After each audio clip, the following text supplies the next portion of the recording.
Trabajo de fuerzas conservativas. Para entender lo que es el trabajo de fuerza conservativa, nosotros debemos conocer qué es fuerza conservativa. ¿Ustedes se acuerdan acerca de la energía potencial? Dice que la energía potencial está asociado a un tipo de fuerza. Oye, pero solamente a las fuerzas conservativas. Eso significa que las fuerzas conservativas tienen la posibilidad de almacenar energía. Pero esa energía que pueden almacenar va a ser a partir de una configuración. Por ejemplo, yo tengo un cuerpo, y en este caso la Tierra, ¿no? Que puede ser analizando pues la superficie del piso, ¿no? Entonces, hay una configuración. ¿Cuál es la configuración del sistema cuerpo-tierra, ¿no? Entre el cuerpo y la Tierra hay una cierta atracción. Entonces, lo que yo hago por acá es colocar un nivel de referencia, que puede ser el piso. Y si lo lanzo el cuerpo, va a ir adoptando diferentes configuraciones, es decir, diferentes posiciones respecto al cuerpo y la Tierra, ¿no? Entonces, debido justamente a esas diversas posiciones, ese cuerpo en su centro de gravedad irá almacenando un tipo de energía. Muy bien, entonces por eso que decimos que las fuerzas conservativas tienen la posibilidad de almacenar energía de acuerdo a su configuración del sistema, cuerpo, tierra. Y para ello hemos adoptado un nivel de referencia. Ahora bien, esas fuerzas conservativas, hay algo muy interesante aquí, ¿eh? Las fuerzas conservativas lo que van a hacer es transformar la energía cinética a energía potencial y a la vez también la energía potencial a energía cinética.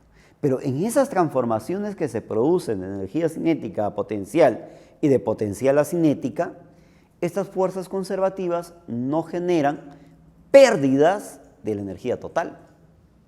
Es decir, no va a generar disipación o pérdidas en la energía mecánica, lo cual significa que esa variación de esa energía mecánica va a ser cero.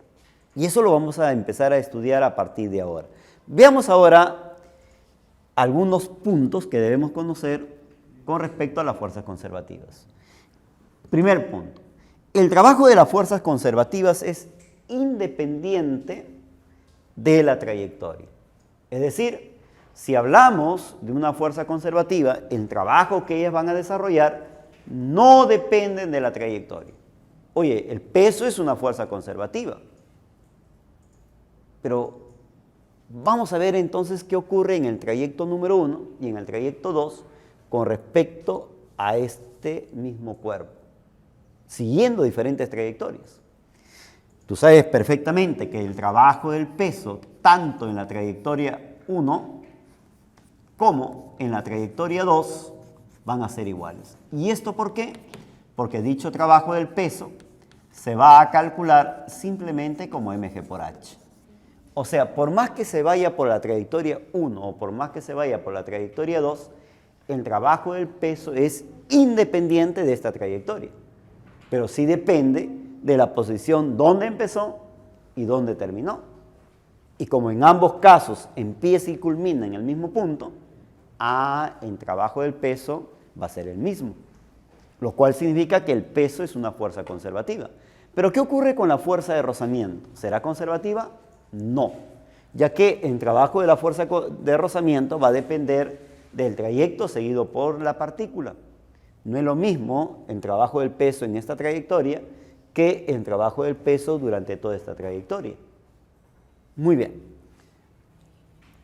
El trabajo de la fuerza, segundo punto, el trabajo de la fuerza conservativa en un trayecto cerrado siempre nos tiene que dar igual a 0. Por ejemplo, acá ve, una partícula que es llevado desde el punto A hacia el punto B y luego vuelve del punto B hacia el punto A. Nuevamente por acá voy a ubicar el peso del cuerpo que está direccionado hacia abajo. Si nosotros, por ejemplo, determinamos el trabajo del peso desde A hacia B, oye, ese trabajo del peso no depende de la trayectoria, solamente depende de la posición inicial y la posición final. Pero de la posición inicial a la final hay una altura h. Entonces, ¿qué voy a plantear acá? Trabajo del peso de A hacia B. Se va a calcular como menos, ya que es la fuerza de gravedad lo que hace es oponerse, ¿verdad?, al movimiento desde A hacia B. Y como se opone, el trabajo del peso se va a calcular como menos mg por h. Pero ¿qué ocurre con el trabajo del peso de B hacia A? De B hacia A, el trabajo del peso va a ser positivo, porque está a favor del movimiento, ¿no? En este caso, trabajo del peso de B hacia A va a ser más mg por h. Si nosotros lo queremos considerar en forma vectorial, A simplemente sería el peso por su desplazamiento. O en el defecto, como él es una fuerza constante, también lo puedo calcular como el peso por su distancia paralela. Pero en este caso, de A hacia B, la altura es hacia arriba. Mientras que de B hacia A, la altura es considerado, de B hacia A, lo consideraremos hacia abajo, ¿no? Y si lo colocamos el vector hacia abajo y él es hacia abajo, el producto escalar de dos vectores paralelos es positivo, por eso que sale así, ¿no? Muy bien, pero como nosotros hablamos físicamente, oposición al movimiento, a favor del movimiento, ¿no? Entonces, de A hacia B, el peso se opone al movimiento, por eso es negativo, y de B hacia A, en la bajada, el peso está a favor del movimiento, por eso es positivo. Pero ¿cuánto vale el trabajo del peso entonces desde A hacia A? Para calcular el trabajo del peso desde A hacia A, volviendo al mismo punto de inicio, oye, sumo estos dos y me sale ¿cuánto? 0. Nuevamente más, confirmamos que el trabajo del peso o el peso en sí es una fuerza conservativa, ya que en el trayecto cerrado nos ha dado ¿cuánto? 0. Pero nuevamente, ¿qué ocurre con el rozamiento? El rozamiento hace un trabajo negativo en la subida y vuelve a hacer un trabajo negativo en la bajada. ¿Por qué? Porque se opone.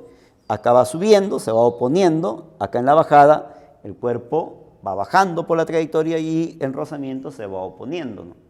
Lo cual confirma que el rozamiento es una fuerza no conservativa, ya que el trabajo en el trayecto cerrado es diferente de 0.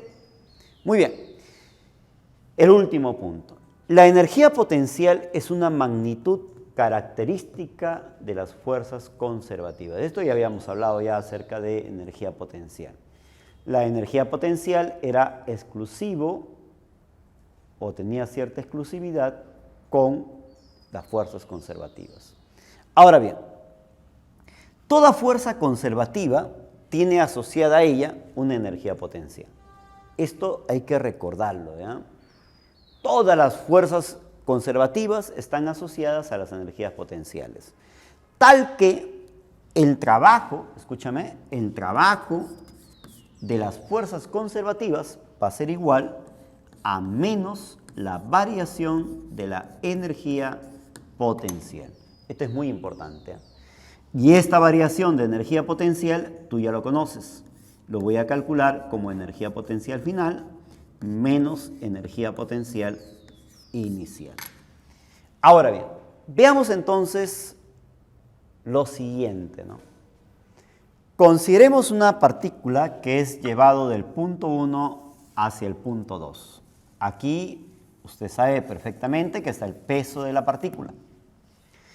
Como he llevado del punto 1 al punto 2, su desplazamiento vertical sería pues delta de y.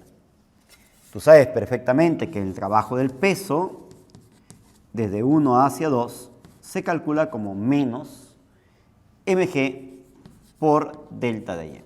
Este es negativo porque se opone pues al movimiento, ¿no? ¿No es que el movimiento del cuerpo va hacia arriba? Muy bien. Sin embargo, este delta de y lo puedo escribir como y sub 1 menos y sub 2. Que es la recta o la diferencia de las dos posiciones verticales. Él voy a mandar a multiplicar a cada uno.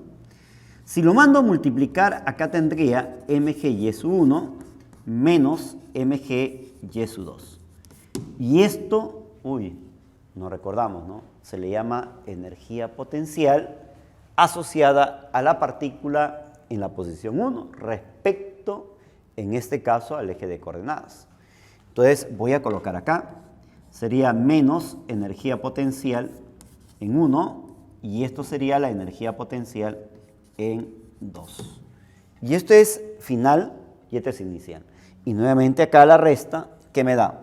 Que el trabajo del peso al llevar a la partícula de 1 hacia 2 se va a calcular como menos la variación de energía potencial. Interesante, ¿no?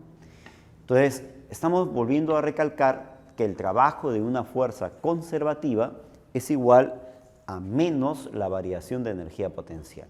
En este caso lo hemos visto con respecto, pues, al peso del cuerpo. Lo mismo podemos hacer con respecto a un resorte. El trabajo de la fuerza elástica será igual a menos la variación de su energía potencial. Ahora veamos trabajo de fuerzas no conservativas. Hay que entender que la variación de energía potencial está asociado a las fuerzas conservativas. O sea, quiere decir que el trabajo de la fuerza conservativa va a ser igual a menos variación de energía potencial. Sin embargo, la variación de la energía cinética, esto es interesante, ¿no?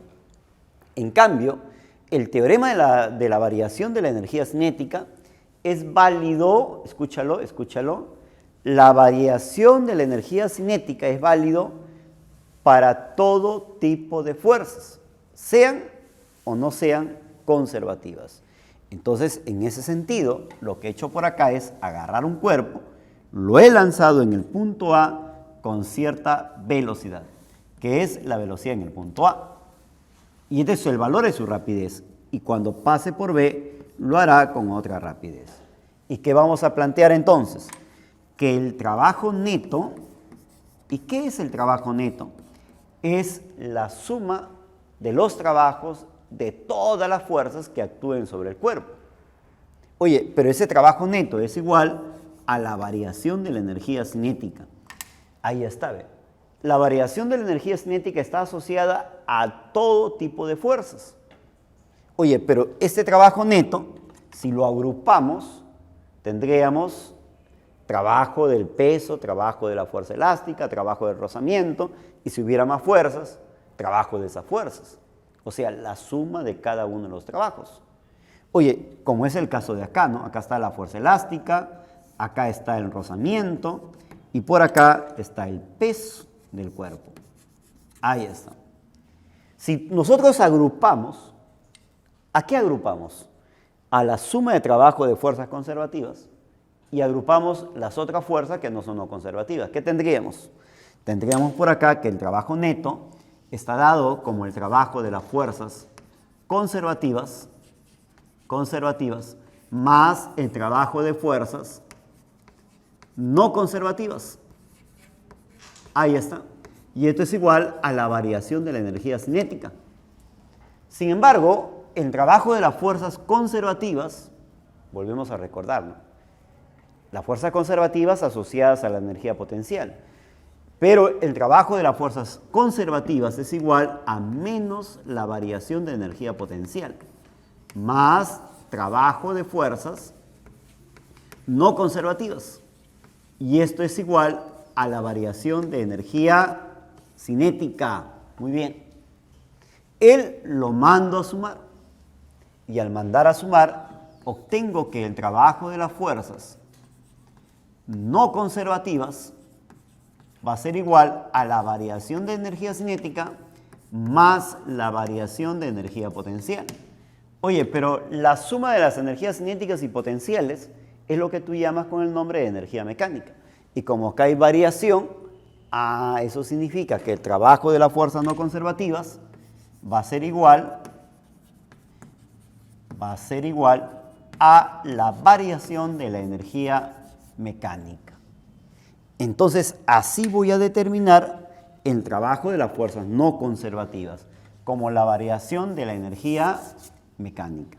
De la figura, ¿qué podemos decir entonces nosotros de la figura?